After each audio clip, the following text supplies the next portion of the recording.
na paninda, pero pinapakuha eh. Ayaw ka sa atin nyo. Hindi mo dito sila.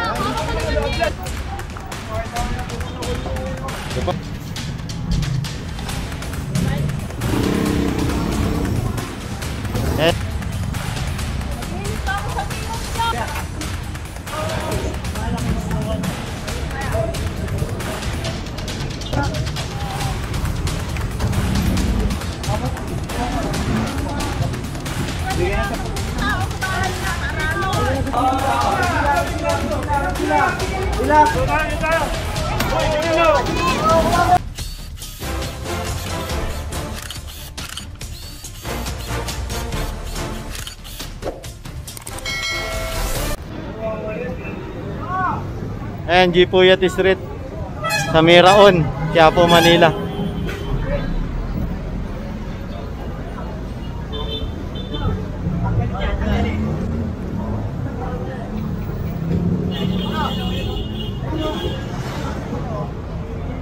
Ayan, ang dami oh.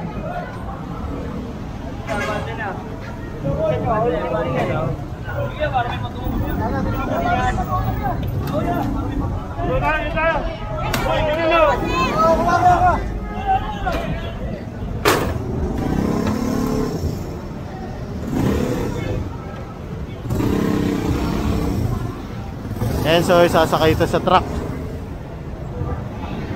Ayan.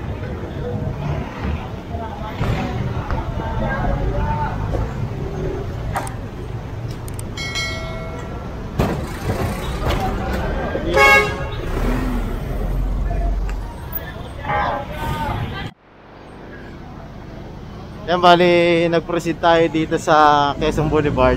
Bali 2 teams kasi to. Yung isa papasok dun sa Gonzalo, Evangelista pala, Evangelista. Dito tayo sa Quezon Boulevard. Yan.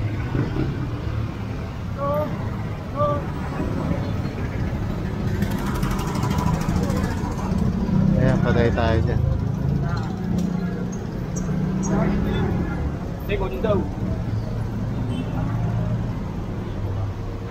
Ihaw. Bawal yan eh. Magaling yung danggit. Hindi mo, Jim.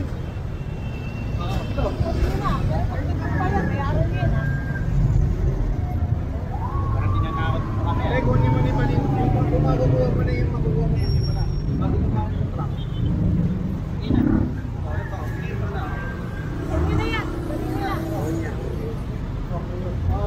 Ayan, binibigay sa kanya yung paninda niya. Gamit lang kami. Gamit lang kami.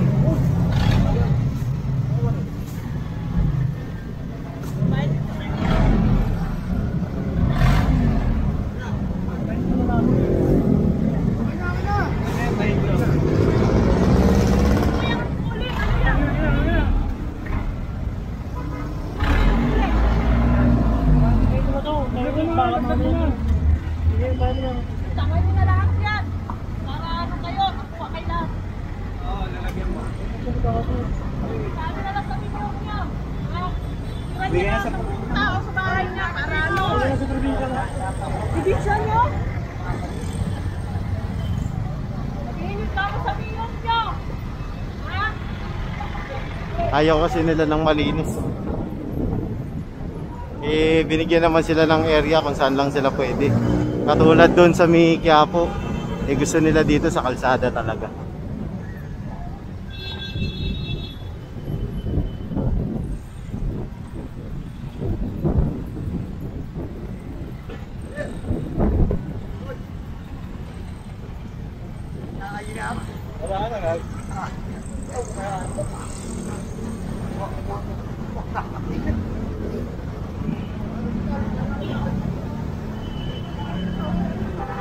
Ayun, tayo.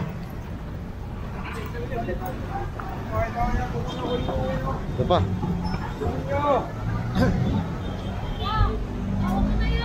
Sabi, ayaw ka sa atin nyo. Hindi mo dito sila. Bitawan nyo muna sa kanya bago nyo na. Bitawan mo na, bitawan mo na. Bitawan mo na, bitawan mo. Oo nga, bitawan mo muna. Huwag na yan.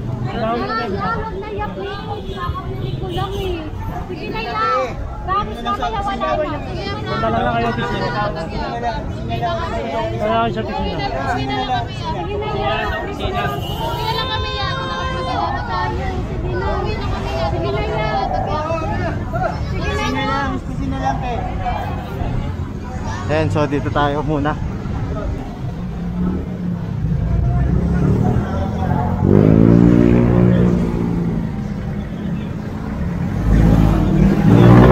Ayun pa si Domeng.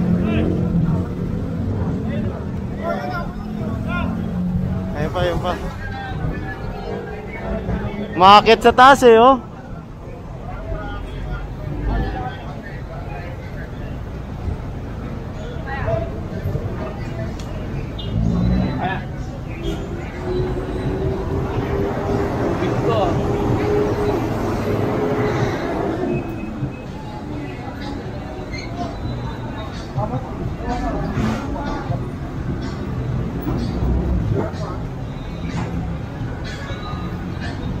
Ito, bila.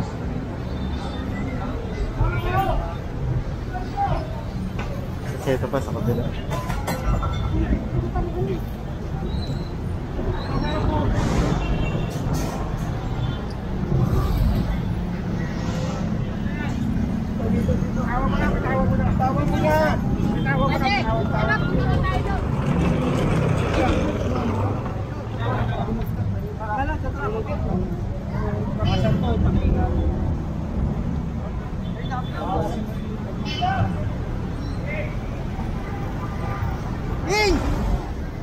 Ayan, ito, kinumpis ka.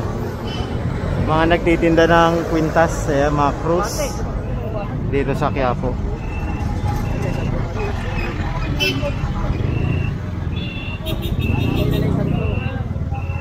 Malalay na lang natin.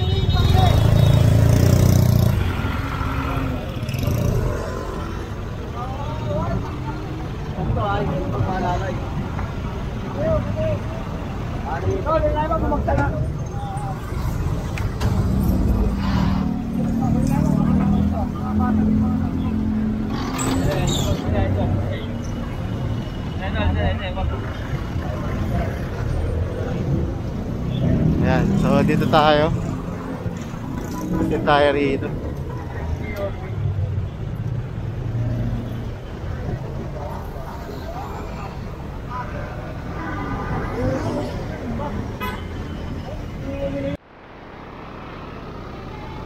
And so nandito tayo ngayon sa Arlegay Street.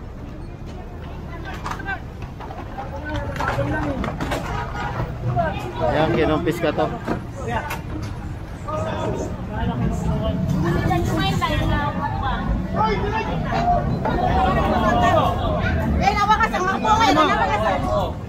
Excuse me lang, ha? Oo. Lagay niya dito lahat.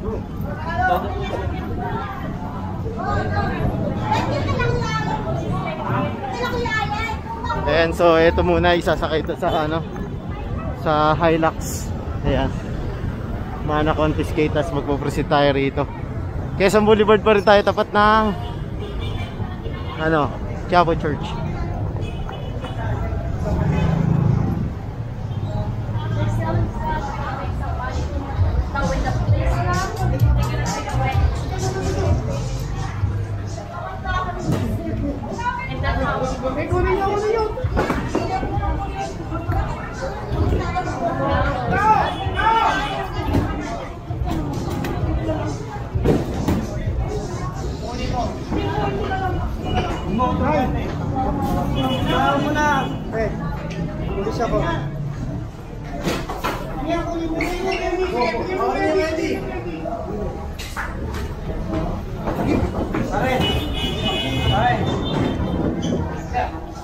Ayan, so kinumpis ko yung mga structure nila rito.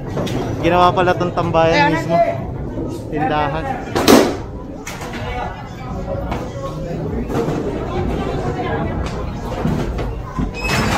Ayan, bali sinakayo mga yun.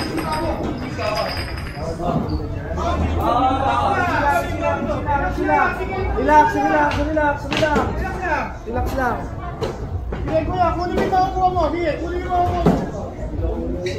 Relax. Kunin mo yung makukuha mo.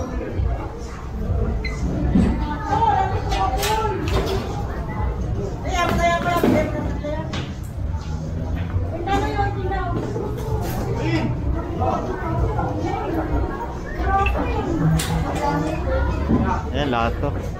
Hirap, bigay mo ng kanila yan. Hirap, bigay mo ng kanila yan. O kuya, kunin nyo pa to. Oo, baka sakit ka ha. Kunin nyo na yan ha.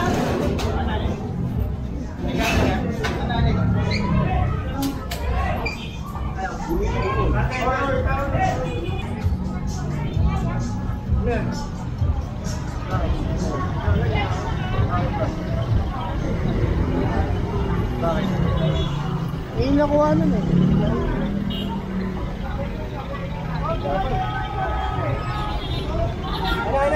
Na. Bante!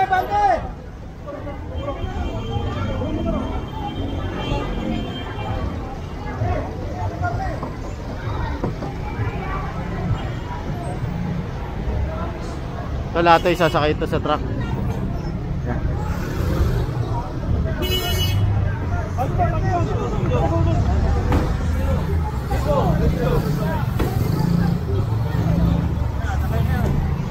Ayan, ayan sinasakay na. Dami. Mga naka-obsta kasi dito sa bangketa.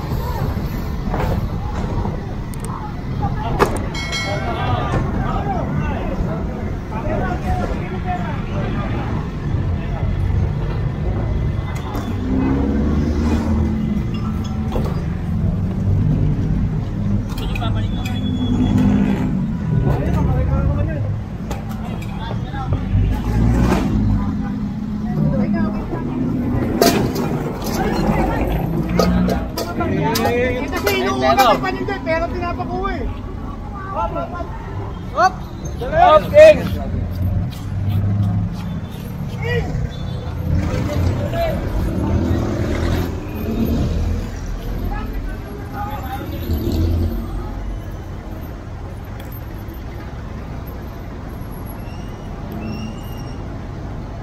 Oh, tingnan na!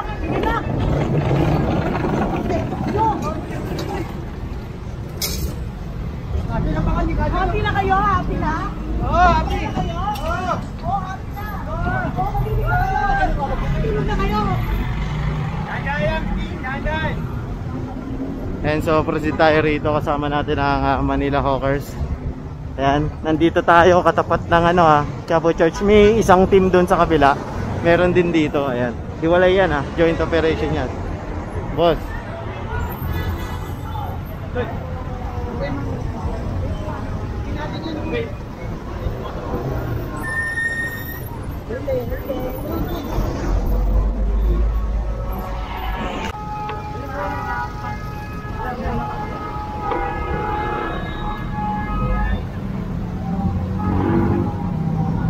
Ayan, isasakay lang itong mga na-confiscate na upuan sa lamesa. Dito pa rin tayo sa tapat ng Gonzalo Puyat, sa kabilang side tayo.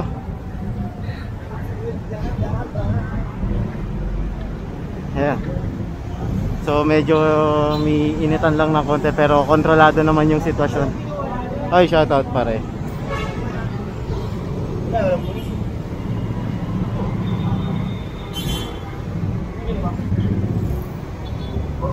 Kasama natin si Chief of Operation, Boss Joey Arisa, pati si Sir Sam. Kasama si Boss Domeng. Ayan. Mga natin, clearing team head.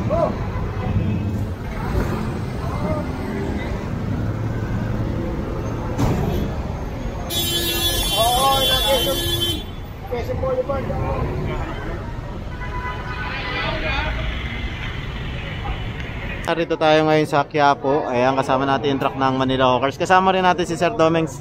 Sir, ano nangyari rito? Ito yung mga nahuli natin, mga makukulit na nagtitinda dito sa kabaan ng Carriedo Street. Pinagpapatuloy pa din nila yung pagtitinda nila. Alam naman nilang na-negotiable niya rin yan. Ilang beses na sila pinagbibigyan, ngunit binabalik pa rin nila. Napilitan na tayong kumpiskahin dito. At hindi na natin ibabalik itong mga kartilya na to. Saka rito sir, no? Dudurugin na natin. Kaya kasi ang pagkakalam natin na negotiable talaga yung area na yon na pinapwestuhan nila. Kaya gagi ko nga sinasabi ang pagbibigay, lahat yan may limitasyon yan. May hangganan. Minsan kapag ikaw nagsiservisyo ka, nagsiservisyo yung gobyerno ka. Minsan, igasan mo rin yung puso mo eh. Alam mo kung bakit? Yung mga yan, pag nakikitaan ka na kahinaan ng mga yan, sasamantalahin ka ng mga yan. Tama. Ilang beses na natin yung pinagbibigyan mga yan, hindi lang isa, pangalawa, hindi lang isa, maraming beses. Ayan, so iaakit na to yung mga na-confiscate. ng Manila Hawkers Department na pinamumunuan naming Director Sir Rafi Alejandro. Sir, pagpapatuloy po natin kung ano na simulan natin. Ating butihing Mayor Isko Moreno, mabuhay po kayo. Mayor, maraming salamat. Ayun. Ayan, bali sasakay na tong mga na-confiscate. Ang pagkakalam natin ay katuwang dito ni Sir Domeng yung mga kapulisan natin rito. At ang pagkakalam ko, nakita ko kanina ang smart police. Narito rin. Ayan, kasi kung titignan nyo, ayun sila yung smart police, oh, mga nakaputi. Kasi kung titignan nyo, ay maraming tao rito, kaya kailangan i-clear yung mga nandiyadyaan. Diba? Para madaanan ng taong bayan. Harang-harang kasi sila eh, kaya na-confiscate. Iyak.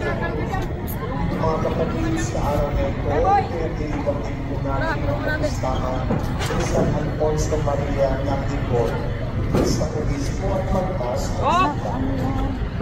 Kinukuha ka rito.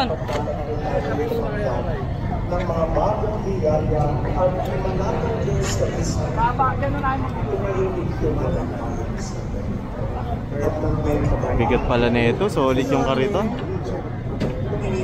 Solid yung kariton.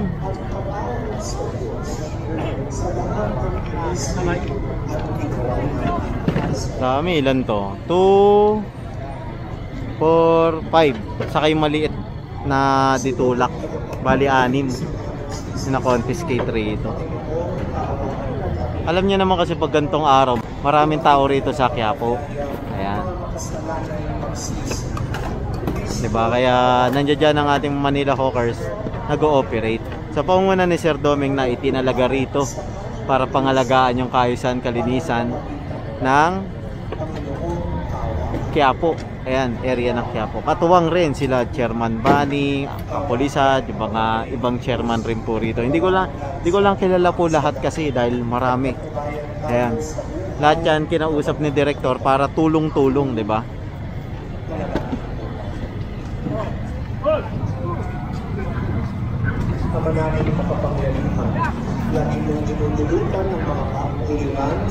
So pa isa, bali sinasalansan lang na maayos.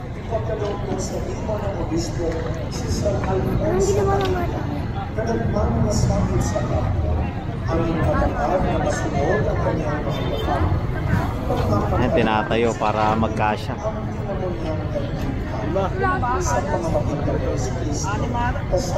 5, tas may maliit lang.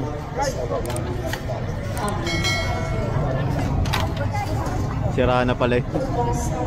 Oh, yeah. Yun, oh.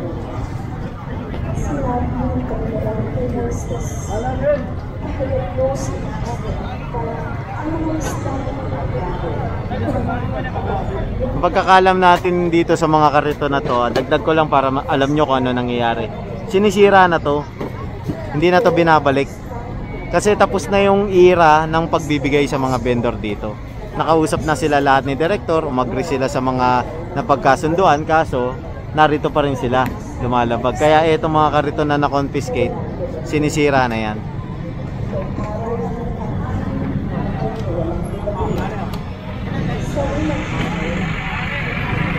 Nasa isang operation kasi tayo, kaya hindi na tayo nakasama rito sa operation nila sa Quiapo. Pero sasama tayo sunod.